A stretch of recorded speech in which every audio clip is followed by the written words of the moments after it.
ज्यादा डरावना है। यहाँ बात सिर्फ हत्या की नहीं हो रही है, बल्कि उसके बाद जो हो रहा है वो रोंगटे खड़े कर देने वाला है। एक नीला ड्रम, एक सूटकेस और एक तंदूर। अब इन तीनों में क्या कॉमन हो सकता है? सुनने में तो बहुत अजीब लगता है ना, लेकिन इसका जवाब, वो जवाब उत्तर प्रदेश में हुए कई खौफनाक अपराधों को एक साथ जोड़ता है। और ये कनेक्शन एक ऐसी सच्चाई सामने लाता है जो सच में किसी के भी होश उड़ा दे। तो जवाब ये है कि ये वो सारी चीजें हैं जिनका इस्तेमाल हत्यारों ने अपने शिकार की लाशों को ठिकाने लगाने के लिए किया। देखिए, ये सिर्फ एक मर्डर नहीं है, ये एक सोची समझी कोल्ड ब्लडेड साजिश है सबूत मिटाने की। और यही बात इन केसों को और भी ज्यादा खौफनाक बनाती है। तो हो ये रहा है कि उत्तर प्रदेश में एक बहुत ही डिस्टर्बिंग पैटर्न देखने को मिल रहा है। हत्यारे अब पकड़े जाने से बचने के लिए लाशों के टुकड़े कर रहे हैं और उन्हें रोजमर्रा की चीजों में छुपा रहे हैं। मकसद सिर्फ जान लेना नहीं है, मकसद है पहचान को ही मिटा देना। सोचिए, लाश के टुकड़े करके किसी ड्रम या सूटकेस में छुपा देना। ये सिर्फ पुलिस को गुमराह करने की कोशिश नहीं है, ये जांच को पूरी तरह से भटकाने की साजिश है। तो चलिए थोड़ा और गहराई में चलते हैं इन केसों की और ये समझने की कोशिश करते हैं कि इन भयानक अपराधों के पीछे आखिर किस तरह की मानसिकता काम कर रही थी। अब जरा इस टेबल पर नजर डालिए।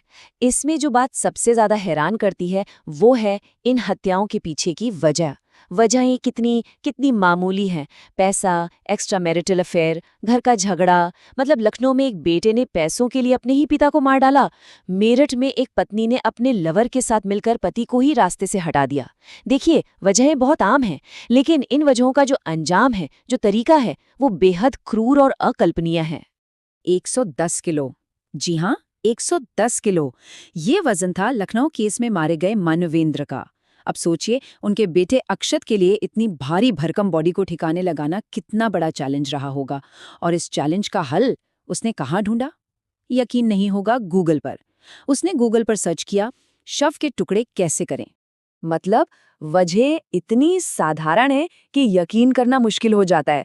एक बेटा अपने पिता के बर्ताव से नाराज है, एक पत्नी अपने पति से छुटकारा चाहती है, एक शादी में जाने को लेके झगड़ा हो जाता है। जरा सोचिए, इतनी सी बात, इतनी मामूली कहासुनी किसी को इस हद तक कैसे ले जा सकती है। ये हमें सोचने पर मजबूर करता है कि कैसे हमारे समाज में छोटे छोटे झगड़ों को सुलझाने के बजाय उन्हें खत्म करने के लिए इतने भयानक रास्ते चुने जा रहे हैं। और अब बात करते हैं एक और बहुत ही डिस्टर्बिंग एंगल की। वो है क्राइम शोज और फिल्मों का इन हत्याओं पर असर। ये एक खतरनाक सच्चाई है कि कई मामलों में इन कातिलों ने अपना तरीका सीधे सीधे स्क्रीन से उठाया है।